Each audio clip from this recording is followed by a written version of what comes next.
So this lecture is for Windows OS users. All right. So if you're using Windows, this is the lecture you have to watch so we can set up Flask the right way. Now in this lecture here, I'm going to show you a bunch of things, but the main thing that I'm going to show you is how to set up Flask in Windows operating system.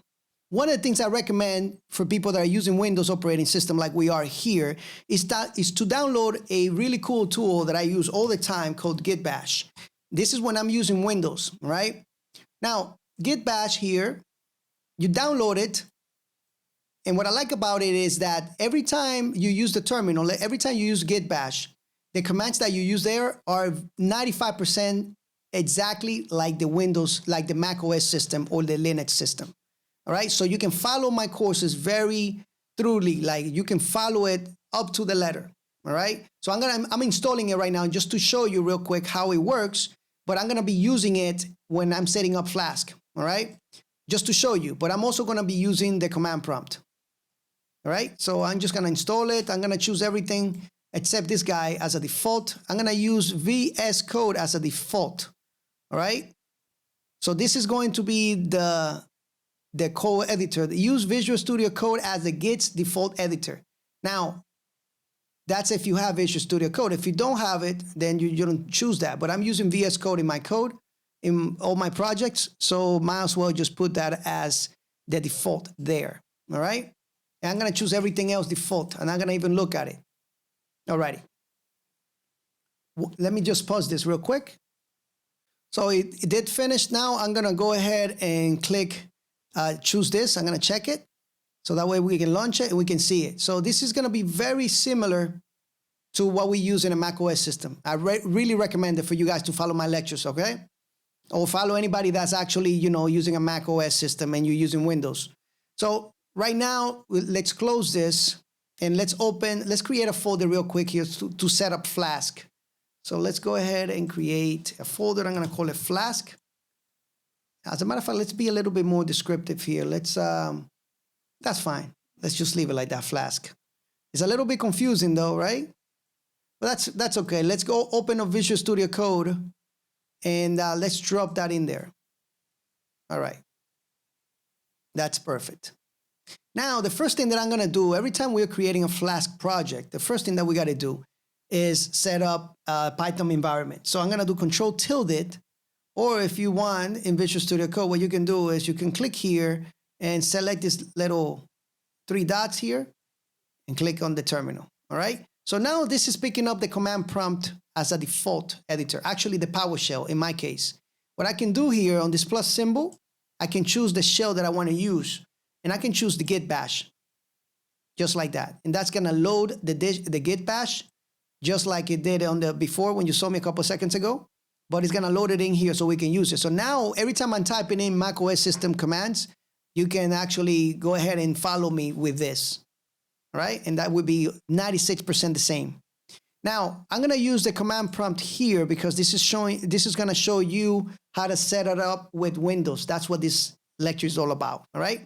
So I'm gonna do one thing that we need to make sure is that we have Python installed, and we need this for this class, of course. So Python --v version like this, and you can see that it is actually installed, all right? And you can do this in the command prompt, you can do this in Git Bash, or you can do it in PowerShell, whatever.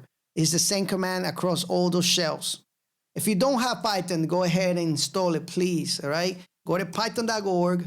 You should be having Python installed here for this, okay?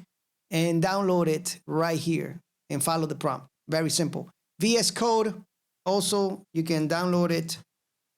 VS Code right here, just in case. And this is just for those people that are very weird and don't have any of these things here. It's okay, I'm weird too, all right? All right, just make sure you download it and install it, all right? All right, so let's go ahead and create a Python environment like I said. So I'm gonna do -m, venv, and then venv again. So we have to pass this command to create a virtual environment, and this is gonna be the location of it. Python space, the flag and the command and the folder, right? Enter. And that's gonna create this folder here, which is the Python environment, virtual environment, and it's loading. Well, in my case, it's done already. Well, there you go. It's loaded now. So now what I can do is we need to activate it. And in Windows, the way we do that is we use venv, we use the path of where the activate file actually is. And then we do scripts, uppercase S, okay? Uppercase S, you can see that here. And we need to go to this file right here. So scripts, and then another backslash, activate. And then DBAT, this file right here actually. All right, and then enter. Now, if we want to activate it with Git Bash, all right, we can do it in a different way. Now, you can see, before we do that, we can see that it says venv here. This little in parentheses means that we are in the virtual environment. Now, let's go ahead and complete this with the command prompt, and then we do it with Git Bash, all right? Let's do Flask, let's install Flask. And if we do pip list here, this is going to tell me all the packages that are installed in our virtual environment. So it doesn't have any packages, it only has pip, which is the package manager. Let's go ahead and do CLS in the command prompt. And now what we're going to do is we're going to do pip install Flask. And that's going to install Flask. Okay? All right, let's do CLS to have the clear this out. And then let's do pip again, pip list. And let's verify that Flask is actually installed. You can see the class here, the module. That's perfect. Now, let's go ahead. Now that we have that, let's go ahead and create a file. So that way we can, let me just get out of here. Let me show you. Yeah, there we go. Let's create a file called app.py. And now let's go ahead and play around and create a Flask application real quick. So from Flask, this is the module, import the class Flask. Simple as that. Then we create an instance here, all right? Instance is super simple. Now you go ahead and use the class, and you pass inside that class this parameter called name. That is the instance that we need right there. Now, what we can do is we can use a decorator, a Python decorator, and construct a route. This route is going to be the home page. That's why we have this /. Okay? Now we define the function in Python, of course, that we want to trigger when our app visits this home page. It's going to be called home, and you can call it whatever you want. And we're just going to return basically some words there to say something.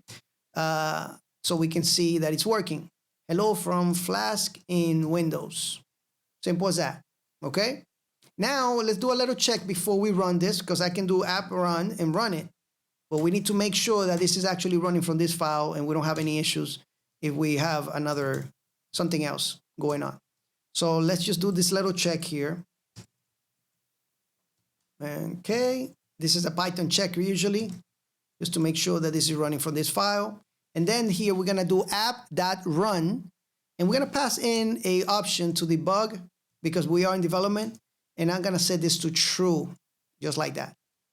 Now, sometimes this is going to open our application. I'm going to show you, as a matter of fact, it's going to open it in the port 5000. So let's go ahead and make sure you save your file, right? So Control S or go to File and click Save on VS Code.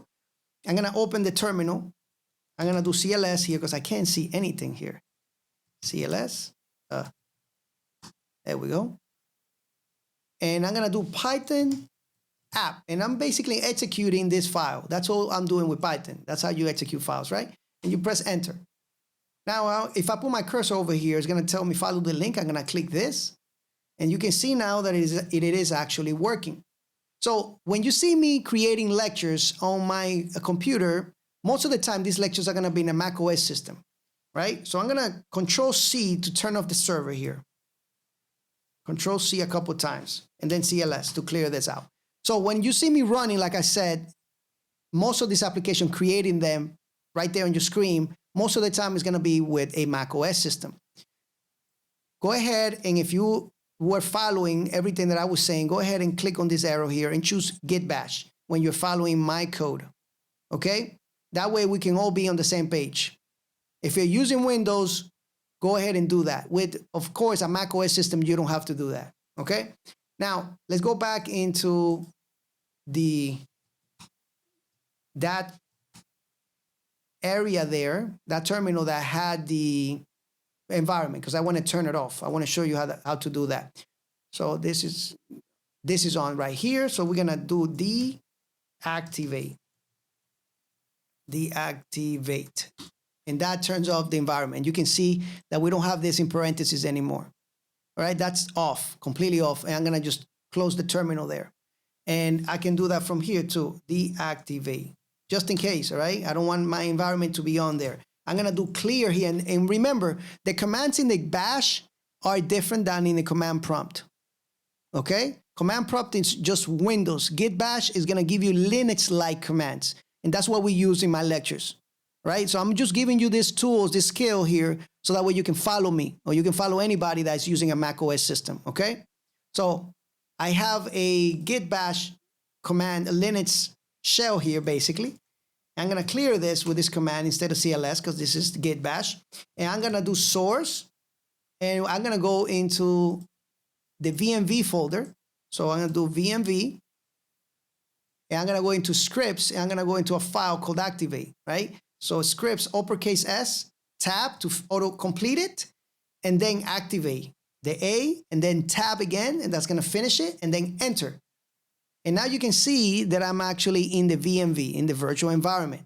This is how we almost do it. Well, it's almost exactly the same in the Mac OS system, but the scripts are not in the Mac OS system. We don't have scripts. We have something called the bin. We have another folder name called bin. So in the Mac OS system is this way, bin, and then activate, right? Very similar, but different. All right. So that's how you do it. All right, guys?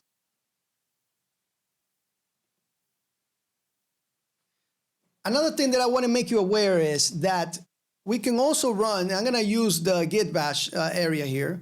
We can also use Flask run to run our application. Right now, our application should not be running. Let's see. So refresh, and our application is not running. Let's go back in here. So if I do Flask run and press enter, now if I go here and follow the link, you can see that now it's on. We have a server actually running. So what's going on? Why did that work? Why did actually doing Flask run worked, and why Python app work? Flask run or Flask is the CLI. So let's do Control C again here to turn this off, and just do clear in the Git Bash. Remember, in the command prompt is CLS, all right? So why did this run when I did Flask run? Why? Well, this is the CLI. So we can actually execute commands using Flask, this keyword. All right?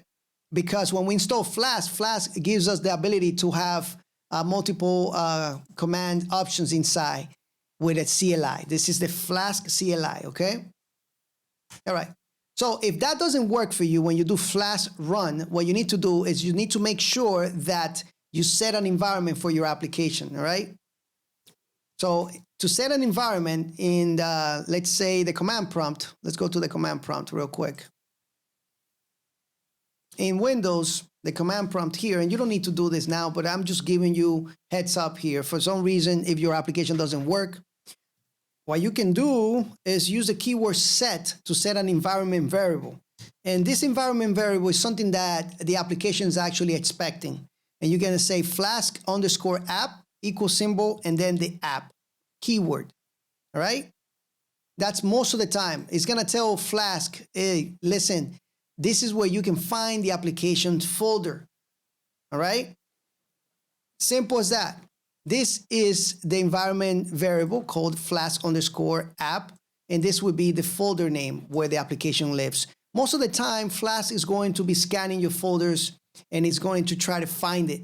But just in case your Flask run command doesn't work, setting up the environment variables should do the trick. You can also set another environment variable by doing set Flask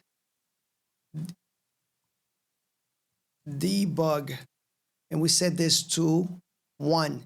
And this is going to set this environment variable to true behind the scenes, all right? Remember, in programming, 1 equals true, okay? So once you do this, you press enter, you clear this or do CLS because this is the command. Well, actually, yeah, it is the command prompt. And we'll do CLS to clear this. And now we can do Flask run and this should work, right? Remember that you can also do Python app, you know, whatever the name of your file is. And that should also run the terminal, the server. If that doesn't work, all right, I'm going to show you another trick. That doesn't work. What you can do, let's close all this. Right here in the root of our project, we can create another file that is going to detect the environments. All right, so I'm going to create it right here just to show you. It's called flaskenv, if I'm not mistaken. Flaskenv, there we go. And here you're going to set up that the same variable that you saw me doing in the terminal here. The terminal or command prompt. You're gonna see me doing that right here, just like that. All right, and it's sorry about that. The keyboard shortcuts in the Windows is very different than in Mac, and it's auto completing this for me. All right, sorry about that. There we go. There we go. Sorry, and then we're gonna set up the other one, Flask debug to 1. Now, by doing this, automatically by doing this, let me just take that space out, make sure it has no space there. Let's save it. Just by doing this and making sure that it says .flaskenv or env, Flask is automatically going to put this environment variables in the application. So that way, when you do Flask run or you do any CLI commands, it knows where to find your application. It knows that it needs to find the debug. It's already set up to be true. So you don't have to actually set the environment variables with the terminal or with the command prompt. You can actually have a file and have it set up automatically for you there. All right. That's just another way. I don't want you guys to run into any issues when you are, taking my courses. So hopefully that was clear to you. If you want, you can hear the recap. This is you can go to the next lecture or the next course is fine. Or I'm going to give you the recap right here for those of you that are interested. All right. Very simple. Let's recap for those of you that want to listen. Make sure you have VS Code included, right? Installed. You can find that out in Google. And make sure you have Git Bash, all right? We're going to see that right here again. Make sure you download this. Make sure you download VS Code. All right? And once you do that, and you should have these options, Control tilde, and you can have these options right here to open up either PowerShell, Git Bash, or command prompt. I'm using, for those of you that are following me in the Mac OS system, in the Windows system, use Git Bash. That should be your choice. All right? And then all the commands that I type in the Mac OS system, you should be able to type it here. Anyway, guys, I think that's it for this lecture. I think you should be good from now on. You shouldn't have a problem with Flask, setting up Flask in Windows, and you should be more knowledgeable. If you really like this stuff here, really a lot, give me a like and let me know.